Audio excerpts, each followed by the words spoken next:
Good morning, everyone. Welcome to Elevenses with the Reps at Diesel Bookstore. I'm very happy to be here, as we are every Wednesday when we get together in our, like to call our safe book space over here, and meet with our publishers' representatives and our booksellers and sometimes authors.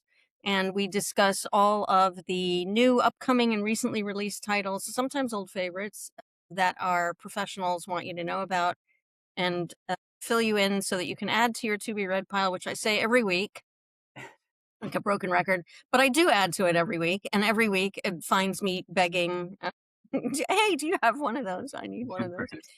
But you absolutely will. And I know what these guys are talking about today. And it's another banger from everybody. And it's a great summer. It's been it's been a really good seasons for books lately. Everybody's just it feels like everybody's putting extra effort into everything from covers to content, and there's just so many books, so little time, but we're going to make the best of it here. And I'm going to introduce everybody in a second, and then we're going to get rolling. But first, I want to tell you about a couple of events that are happening at the store this week that you don't want to miss. Tonight is already, it's July 1st. Can you believe it? I don't know what happened to June. But tonight, July 1st, 6:30 p.m. at the store, we have Kemper Donovan in the store and discussing and signing Sweet Spot, a Ghostwriter Mystery, the third one. Number 3, a Ghostwriter Mystery. So that's tonight at 6:30 p.m. And then tomorrow, Thursday, the 2nd at 6:30 p.m., PC Verrone will discuss and sign Rabbit Fox Tar, a novel. And joining him in conversation will be Christina Lynch. So that's going to be tomorrow at 6:30 p.m. And we have more events coming up, lots more. Busy summer, and you can check out all of those events at dieselbookstore.com. And we've got them all listed there for you into the future. And also, I want to mention that everything we talk about today is going to be linked by our fabulous producer Joey in the background, providing links to everything that we talk about today in the chat box area, so you can just click on those later as we talk about them and purchase them or pre-order them, as the case may be. All right. So who is with us today to talk about everything? Well, we have Kristin Rasmussen from Scholastic, and holding up the kids' end there, and we don't get to see Kristin very often, so I'm very excited to see you, Kristin. We have our 2 returning champions, Julia Callahan from Hachette and Tom Benton from Penguin, and they've got some amazing books as well to talk about today. So, Julia, why don't you lead us off? Okie doke. Thanks so much. I feel like I haven't been on in a little while, so I'm excited It to. has been a minute. Yeah. Yeah, it's entirely my fault. I've been on the road. But so my first book is called Main Characters. It's by Bobby Palmer. And this book it's literary fiction. It's like for the Sally Rooney reader, I would say. And what I love about this book, it's about these 2 people. It's sort of a situationship that turns into a relationship. And it is narrated entirely by everyone around the couple, but not by the couple at all.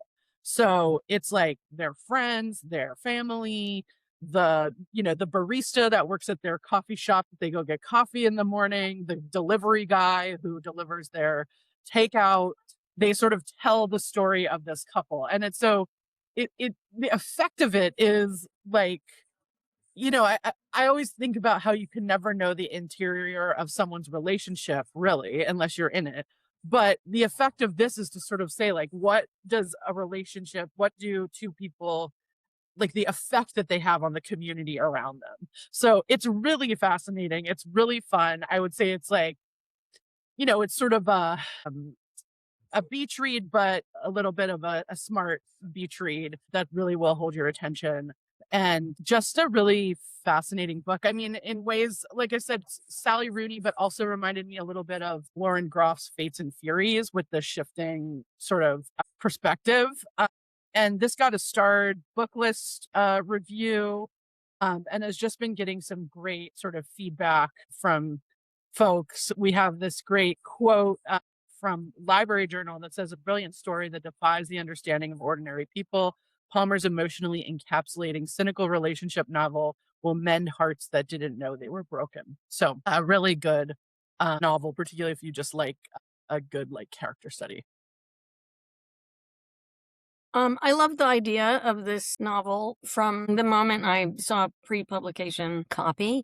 And I was like, oh, I love authors who do this kind of thing. I did it also. I wrote a novel which was told from about a missing girl and all of the perspectives around her in the neighborhood, but not her, which some readers were like, Yeah, and I think like but then on I think purpose. it says so much about us, like how we judge other people and how we, and then Yeah, also how, you know, I do think there's just a lot there to sort of unpack. absolutely. I mean, so Yeah. much to explore, but also it just gives you, so it's got a great title, of course, as well, because that's what it is, you know.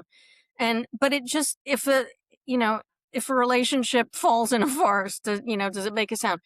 Or is it created by the people who are witnessing it? It's a really, if you drill down a little bit, it starts getting very kind of existential, the whole Yeah, thing, which I love. It's such a great idea, you know? yeah, But yeah, it's also fun. You can also enjoy it on just a really surface fun level, you know? So totally. really, really great book. And I keep seeing it, Julia, like mentioned in books you have to read. And I was seeing it on a lot of lists. So I think Yeah, and this is a big summer book. yeah. Thanks, Julia. Mhm. Kristen, what is Well, first of all, I have to say, Julia, you had me at Fates and Furies.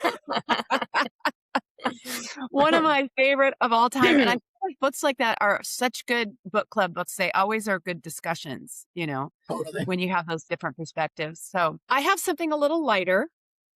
I as I do. So Deborah, I actually have a theme for my talk today, which is I would summer. expect nothing less. I know, right? Which is summer ween.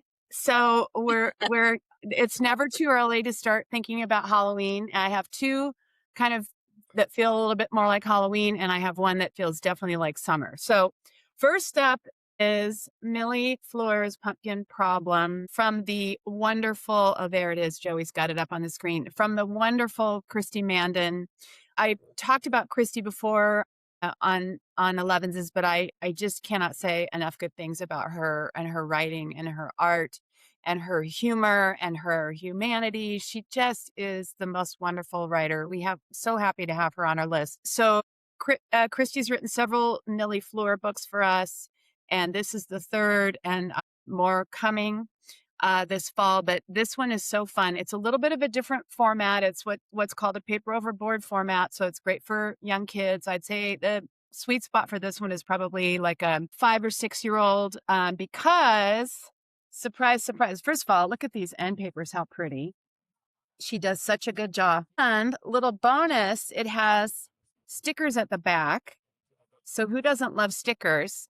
Uh, it's just so cute. So the format is really fun. And the story is basically that, fall is coming to Garden Glen where Millie lives, and everything is getting kind of gray and sad. All the flowers are kind of dying and going into their little rest period. And in comes Millie with a plan to liven things up with a pumpkin patch.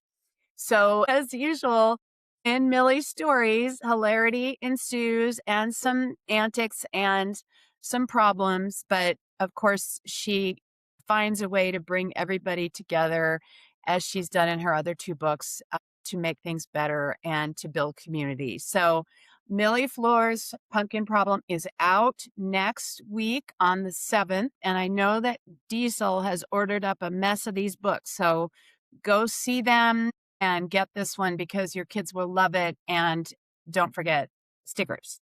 You know what? You can actually sell any book to any kid as long as it has stickers in it. It's And also it's adults. the best. Exactly. It's the best. So this is Everybody loves perfect stickers.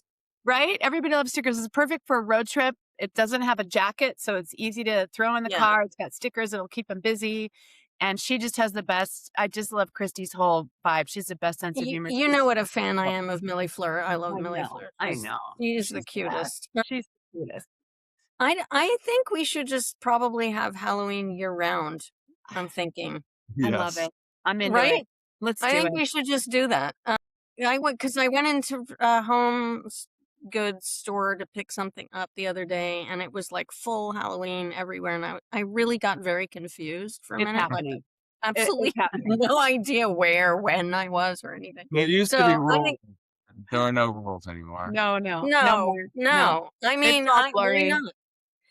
Everything is, Halloweenish anyway, so maybe. All right, I'm gonna have to think about that some more. Exactly. Yeah. Thank you, Kristin. Of course. All right, Tom. Let's talk about your Right. first book. My first book is Jenny Jackson's The Shampoo Effect.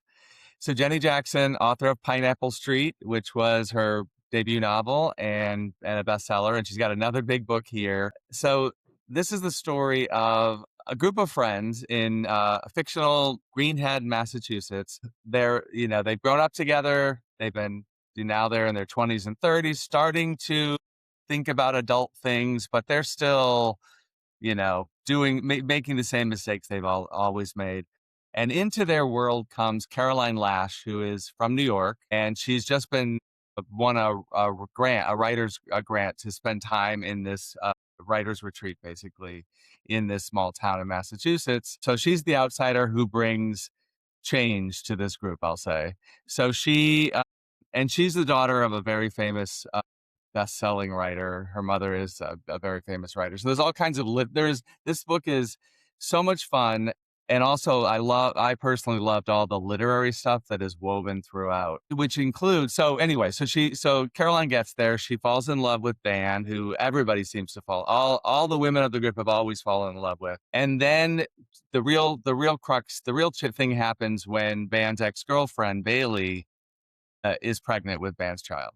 So that throws the whole group into, a lot more mess. So it's a very messy group, but it feels so real. The characters feel, she's a very astute writer. So it goes down very easily, but it's a substantial book. And so that's why it is a perfect summer read. And yet it's a really good novel. A lot of depth here. And then in the background, I love that John Updike hovers in the background because Jenny Jackson grew up in Ipswich, Massachusetts, which was the home of John Updike. And he wrote a book in 1968 called Couples, which also was, it was a messy group of people. It caused many problems in his hometown of Ipswich because he was writing about the people of the town. And as does the character Caroline Lash, she starts to write about these characters. And so that adds a whole other element to it. So it is the Read with Jenna pick we just announced that. It's on sale yesterday. And Jenny Jackson also is one of the most prominent editors in publishing. She is the editorial director of fiction at Knopf. And so she edits a wide range of writers, including Dolly Alderton, Gabrielle Zevin, Kevin Kwan, Emily St. John Mandel, a little book called Yesteryear that you might have heard of. So she is a super accomplished editor who now is carving out in her spare time, carving out a career as a novelist. So I love it. So Shampoo Effect it'll be one of our biggest books of summer for sure, going into the fall. Absolutely irresistible. And we also neglected to mention, Tom, that it is an Indie Next pick. It is indeed. I need you for that. Yes, very important. Thanks to your help, because you, of course, read and loved this book. Yes. And I am actually quite thrilled to have my quote be the selected quote for the Indie Next pick on this one. Yes. Because when Tom tells me to read a book, I always read a book. And there's really more to it. Like, it really sounds like a summer book, but she nails so many things, like this, this town on the eastern seaboard, she really gets that culture. She really nails the rhythms of these friends who have been friends for a long time and sort of are really kind of the transition into like adulting is pretty awkward for them. and trying to deal with their own kids and, what does this mean? And they really they want to go back to this kind of time when they were just free to sort of like drink and, like have affairs with each other and, Right. and it's just, it's painful. And the Four Seasons, like the remake that's out now, the Oh, TV show, yeah. there's like some, there are echoes of this kind of thing there. It's that kind of thing. But what happens between this tight group of people? It's super interesting. Another book you can read, just enjoy it on the surface if you want, but then also there's a lot more underneath. So Absolutely, yeah. yeah. So thanks for telling me about it, Tom, way back. No, so Yeah. glad you loved it. Yeah. On sale now. Thank you, Tom. Yeah. All right. Back to you, Julia. Okay, so my next one is a bit of a cheat on our missive here, but this is a reissue. This is a book by Octavia Butler called Wild Seed. Yeah. And the thing that I'm cheating on is there's 4 books in this series coming out, being reissued today, or yesterday, I'm sorry. So it's the Patternist series. So the thing about this series is it has never been, all 5 books have never been in print at the same time. So we are re-releasing with new covers, French flaps, deckled edges, books 1, 2, 3, and 5 of the series. We did those re-released yesterday. And then in September, we will be re-releasing book 4 in the series that hasn't been in print since the 1980s. It's called Survivor. It's sort of a long lost novel. And so this is, I feel like when we talk about Octavia Butler, a lot of times people are talking about the Parable of the Sower and the duology that she has with the Parable of the Sower and the other one, the Parable of the something. Anyway, but there's a duology that she is sort of most well known for. And last year, the book, The Parable of the Sower, starts in 2025. Los Angeles is on fire, and the United States has just elected a dictator. And so you can imagine that we sold that book extremely well at the beginning of 2025 because we seemed to be living it. And so this, with that sort of, I feel like Octavia Butler's star is ever rising. And so we are re-releasing this series, this Patternist series, with these new covers. It's beautiful. This is sort of maybe a little more sci-fi than the Parable series, and is about these like gods that sort of are in contention with each other and have this like very fraught relationship. It's almost Greek in its feel, but it is, and this conflict between these gods sort of like spills over into humanity. I loved this quote about this book by Viola Davis. She says, "Wild Seed is a book that shifted my life. It is as epic, as game-changing, as moving, and brilliant as any science fiction novel ever written." So, we have, like I said, we have the 1, 2, 3, and 5 coming out yesterday, and number 4 coming out in September. And for when it comes out in September, this will be the first time that this whole series has been in print at the same time. So we've got sort of a cool Octavia Butler series that I think a lot of people maybe haven't gone back and read, and now's the chance. You got 3 books to read before September, so I think it's doable. Parable of the Talents. Thank you. I knew it was Parable of something. Yeah. Appreciate it. My brain doesn't always work. I mean, there's so many books, Totally. But there's never a bad time for Octavia Butler ever. This is really exciting, I have to say. Super cool.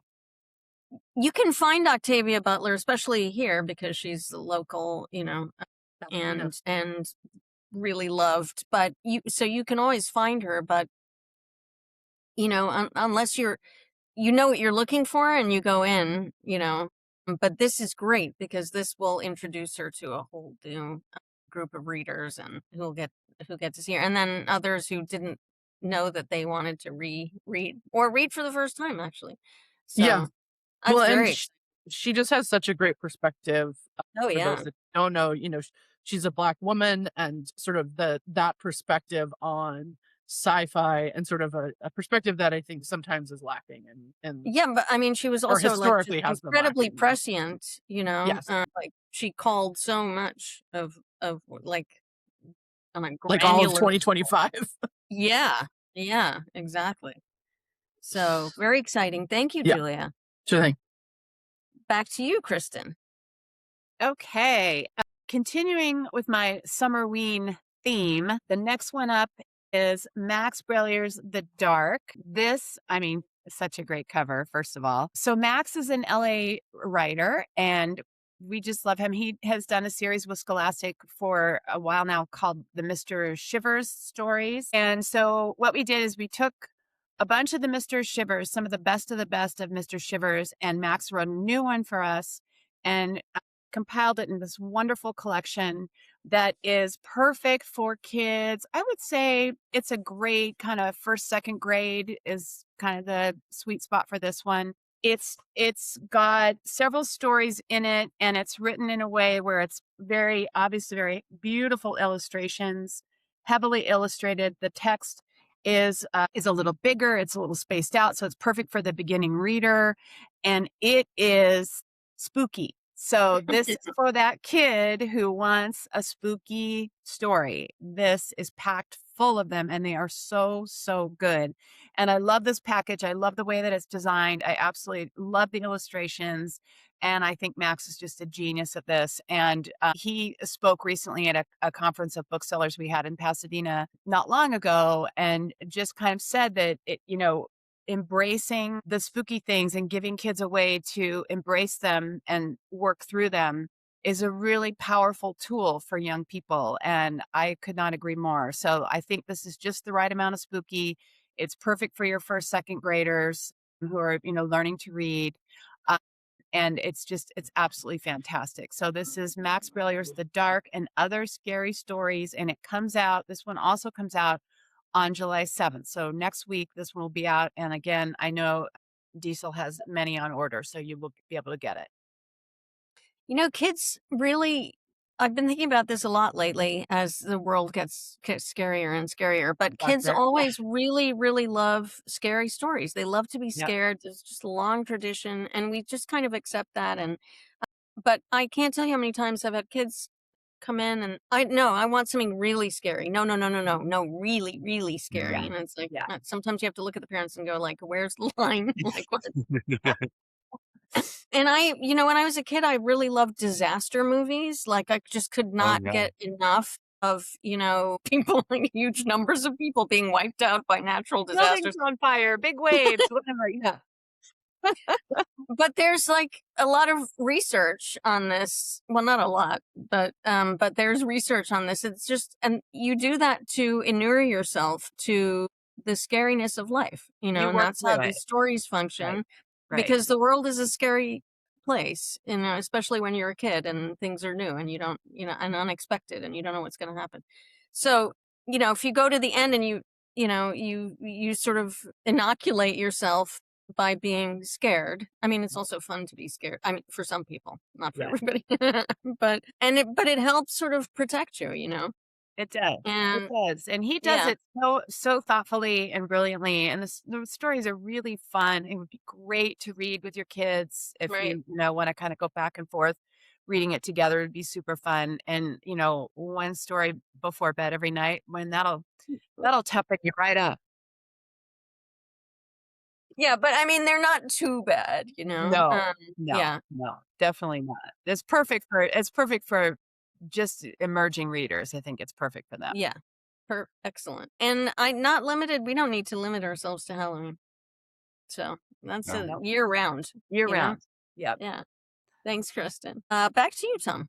Okay. So my next book, I always look to Riverhead for debuts that really last. And so they have a beautiful, beautiful debut called The Future Perfect by Cay Kim, which came out a couple of weeks ago. And it is a portrait of, oh God, I love that cover too. Mm-hmm. It's a mother-daughter story. It's an immigrant story. So it's a mother and daughter caught between two worlds. So Korea and Minnesota. and we go back and forth. It's a master class in, concision, like precise language, very poetic, but really beautiful portrait of the push and pull between this mother and daughter that I just could not. It's definitely a one sitting read. You can read it quickly because it is just that kind of book. You keep it's in a way connected stories about this relationship. She was very influenced by Junot Diaz's debut collection, Drown. And the other piece of it is Julia was talking about how her first book, how it's told. That's part of the story. This is also part of the story here, because the book opens with the line, "Before you are anything, you are a daughter." And you is very important because this book is that rare book that is told in the second person, and it is so the daughter, the mother and daughter, we don't know their names, and it's a very difficult narrative, impulse to pull off, but she really does it. And it's a quietly ambitious book, I think, in terms of a debut novel, but I completely believed in this world and these characters and pulled for them, as difficult and painful as their relationship inevitably is. So that's Cay Kim's The Future Perfect. And so, Deborah, I'm not adding to your to be read list because you've read these books. Yes, because when Tom Benton tells me to read a book, read a book. So I will admit that when I first started reading the book, I was like, I don't know if she's going to be able to do this. Second person is really, really hard. And it is famously difficult, yes. Famously difficult, and also just like famously irritating to people to read also. Yes. And so I really questioned that. And also that, and Tom actually prefaced the saying, please take a look because it's such a great book and it's short. Yes, it is that as well. Yeah. And it is short. But she does really do it. She does really do it. She manages it. And what I really loved about the book was that you and any adult daughter can relate to the point in your life where you become mother to your own mother. That's right. And the roles kind of reverse, and that happens, and she, aided by the second person narrative, manages to really convey this in a very precise and beautiful way, painful also a lot of the time. Very much so, yeah. But there's a lot of time when you don't know who it is, who it's the mother or the daughter. It doesn't actually matter, and then it falls into place. But there is that ache of wanting to be either daughter or mother, right, and having to play the other role is just really well done here. So I really love this book. It's not necessarily like the easiest book, but I found that once I got into it, it carried me. Yeah, you have to get into the rhythms of that approach in the language, but I did too. It's a beautiful book though. It really is. Yeah. Thank you, Tom. All right, it's the last round already. Wow, you guys are really efficient. Julia. So many books. I know. Okay, so for my last book, this is a book that came out a couple of weeks ago. It's called Skin Contact by Elisa Faison, and she is a bookseller, indie bookseller at Flyleaf Books in Chapel Hill, North Carolina. And this book, but that's not the important part of this book. This book is, man, it's like, it's so much fun to read. I feel like a lot of books right now get compared to all fours, and somewhat, sometimes I think that's a bit of a stretch. This one, I would say it comes the closest to a book that can be compared to all fours, I think. So it's about a couple, a sort of young, intelligent, worldly couple, and they decide that they're going to open up their relationship. They're going to try polyamory, and that goes as well and as badly as you think it will go. There's times when it really does what it's purports to do for people, and there are times when it very much does not. do that. So there's like a real humor to it. There's some real sexiness to it. I will say that's where I think it does like warrant the all fours comparison, is there's some like, it's not all sexy. It's like there's a little bit of raunch to it, I'll say. But it's this just great novel that really explores like not just looking at people exploring their sexuality, but also looking at how sort of like opening yourself up. It's messy, but it also does like sort of move the plot forward, so to speak. So I'm gonna read you this great quote by Ada Calhoun, who is a New York Times bestselling author. And she says, it's sexy and self-assured. Skin contact is irresistible. While exploring the boundaries of desire and fidelity, Elisa Faison's characters ask big questions about the choices we make and how to negotiate what's beyond our control. So I think for anyone, I mean, it felt very pertinent to my age, which is middle age, young middle age, where like, you may have been in a relationship for a long time or seen your friends sort of be in relationships for a long time, and maybe it hits a plateau and sort of what happens and the sort of beauty of it all, but also the messiness of it all. So it's really like an all-encompassing novel. I had an utterly great time reading it. Just like very fun to read, very hard to put down. So this is Skin Contact by Elisa Faison. I think it's so interesting how many books about polyamory have been the last couple of years. There's just on every list there's like 3, I used to sell Polysecure, which is like a nonfiction book about polyamory, and I will say that book sold so many copies that I think it's something that people are like, is monogamy correct for us? Like a discussion Yeah. that people are definitely having and are more open to. So I think you're going to get sort of some of the messiness. Yeah, and I mean, it definitely would have been, not even too long ago, would have been kind of a fringe thing to be writing about in a novel. But these are like big, mainstream memoirs, and a lot of memoirs and novels. But what strikes me is that, most of them are, it's not like happily ever after, like it usually doesn't go. Like, for anyone who's known a polyamorous couple, you know that communication is the real only thing that matters, and people are bad at communication. So the mess falls directly out of that. Right, exactly. And also you can communicate, but like communication reaches like an end point when it's like feelings. Yeah. It doesn't matter.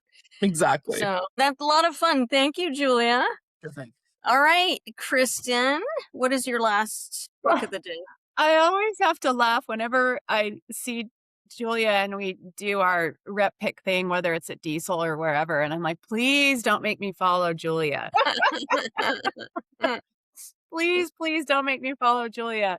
But here I am. And this book, surprisingly from Scholastic, does not contain polyamorous relationships, but it is nonetheless a very topical and important book. So my next one up is by Aida Salazar, and it is called Stream. I absolutely love this book so much. It is written for, I would say, it came out last month, so it's on the shelf now. It's written for, the age of this is probably 10 and up.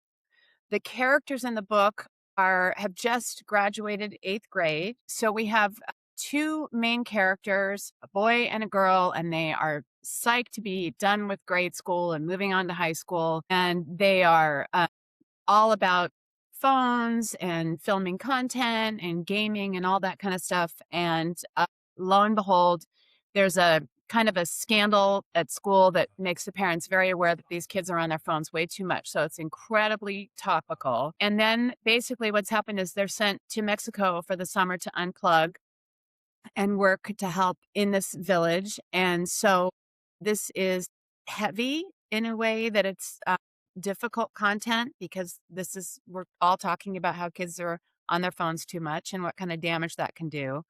But because it's Aida Salazar, it's written with humor and warmth, and it's incredibly relatable. She has just such a deft touch. She's such a beautiful author. If you haven't read her, you absolutely must. She's wonderful. The New York Times had beautiful things to say. And it's, again, we're talking about the narrative and how that works. And this was a dual narration. And they said it slips fluidly between one consciousness and the other. So it's really, really well done. Kirkus said a powerful contemporary coming of age story. Publishers Weekly, accessible and heartwarming. So it's gotten all kinds of critical praise, as Salazar always does. As I said, she's such a beautiful writer. It's so topical right now and so well done. I think the beauty of this is that Salazar does not talk down to young people. And that really, really helps because it is kind of a heavy topic, but it's just done so beautifully. So I absolutely highly recommend this one. Again, this is for age 10 and up, I'd say, and it's a perfect summer read. I love books that are geared to this age group as well. And we've talked about this quite a bit, Elevenses, about how this is really like a critical time Super for important. kids. Yeah. For, the make or break readers, right? And because they're just starting to like really branch out and choose their own books that they, with help from parents usually, but this is Right. where parents maybe start to like, back off a little bit and see where the kids' interest lies. And Right. it's still a really fertile area for authors who are, it's really happening kind of age group that I don't think was really being cultivated that much Right. for a long time. And now there's just such brilliant stuff coming out for, and this is where readers are made, It's right here. so true. I mean, this is such an important time, and she has a way of picking things that are topical and important to both parents and young people. And as I said, writing in a way that doesn't speak down to them, that honors who they are and who they're becoming. And she's so good at it. So, I mean, I really think this one, especially with all the talk about screens and phones and all of that, is just so important. And I'm really glad that you're selling it. I think the booksellers at Diesel are particularly good at finding books that really connect with kids. And so I'm super happy about that. It's a great time for it too. I mean, Toy Story, that's the theme of the new Toy Story movie as well. I don't know if anyone's seen it yet, but there's slightly younger, but that's definitely the message for the parents who are there with their kids. Watching it is the whole theme is screens and how that is destroying creative play with toys, right? And that kind of thing. So you're right, very timely and a really interesting and worthwhile topic. So thank you, Kristin. You bet. All right, Tom, let's wrap it up for the day. All right. So this is a book that is very familiar to anyone who's talked to me over the last year, but it is brand new in paperback. It is Sophie Elmhirst, Marriage at Sea. So we published this last summer. The little book that could. Reps fell in love with it. Booksellers fell in love with it. And then the general public fell in love with it. So I'm so excited that it's going to have an even bigger reach and audience now that it's in paper. So it's the story of Morris and Marilyn in the early 1970s. True story of this very eccentric British couple, especially Morris. And his dream was to sell all their possessions and buy a boat, set to sea, and it's exactly what they do. And then a whale hits their boat, and it is a survival story it is embedded now. The story I knew nothing about, but now I can never, it is always going to be with me. And that relationship, and I love. So in the UK, the book was titled Morris and Marilyn, and we retitled it A Marriage at Sea, which is absolutely perfect. And a marriage comes first because it is a survival story. It is all of those things, but it is really the portrait of a marriage that really will stick with me. So I love, and I think it will be a classic. This is a classic of its kind. perfect length, taking a story that was well known at the time but has been completely forgotten, and now, obsession and shipwreck, love, all those things. It just delivers on every level, and I'm so excited for the paperback. Riverhead has Sophie Elmhirst is doing an interview on CBS Sunday Morning in 2 weeks. So she did 6 hours of interviews with CBS, and they'll drill down to a tiny portion of that. But I want to hear the story of the book and her relationship to it, and then most of all, I want to see hopefully footage of Morris and Marilyn themselves from that time period. But so great to have this in paperback. Can't imagine a better beach read. It delivers, like I said, every single level. You will love it if you haven't I don't. already read it. Have you all read this yet? Kristen has. Julia hasn't. You have to. I could not stop. I really got boring talking about this book because I could not believe. I mean, I think people were like, "All right, fine, I'll read it. Just leave me alone." But it was on Obama's summer read list. So many lists. Yeah. New York It was on so Times many top lists. 10 list. But I mean, I was like talking, I couldn't stop talking before it came out. So it was very annoying because I couldn't, and then it just kept going. But it is, so I would be emailing Tom Yes, and exactly. talking to Tom about it. And my thought about how many days was it, Tom? It was like they were out there for 123, something like that. I mean, in the middle of the ocean, right? Yeah. With like nothing. They had a dinghy that they were on, basically. Yes. They were like reaching into the water and grabbing turtles and eating them raw, anyway, they became vegetarian after this effort. Right. Anyway, Right. but I think too, didn't you find though, Deborah, too, the aftermath, and once as the book gets to their rescue and all of that, how the aftermath of that and what happened with the celebrity, what that says about their marriage too, I thought was really fascinating. Yeah, but what really stood out for me was their Britishness, and that's what saved them. Very much. They were just too damn British and too polite to like die, and it was like, just would be awkward, so we're not going to do it. And she does such a great job, Sophie Elmhirst, because you really feel like they did write their own book, but Sophie Elmhirst takes her diary, because she kept a diary this entire time, like on the dinghy. Somehow there was like pencil and paper, so she managed to like keep a diary. So all of these notes were intact, and so you're hearing her voice. So it was really like,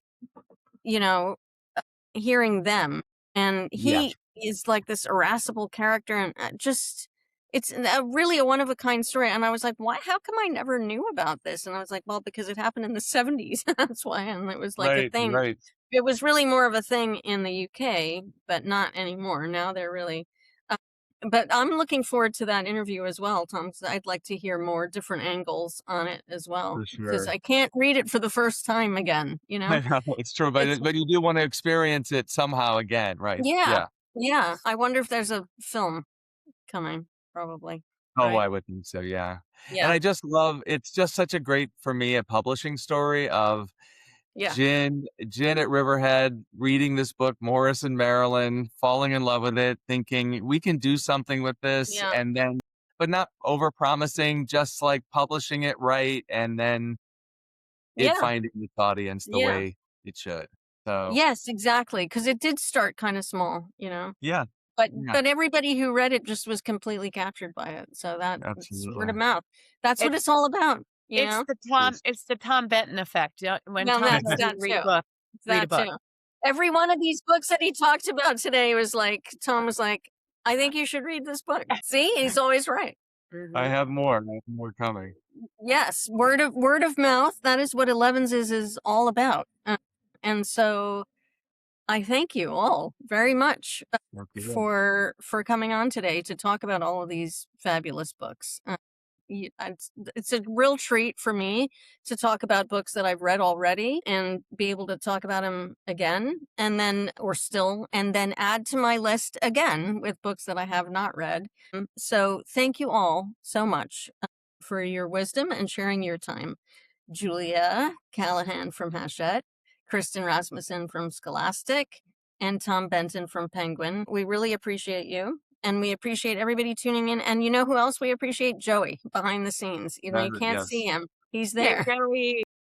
Thank you, Joey. And thanks everybody for tuning in today. We will be back again next week. We will have more reps. We will have more fabulous books to talk about and more rabbit holes to go down. So I hope you will come back and join us then. And in the meantime, everybody, have a great week and happy reading. We'll see you next week.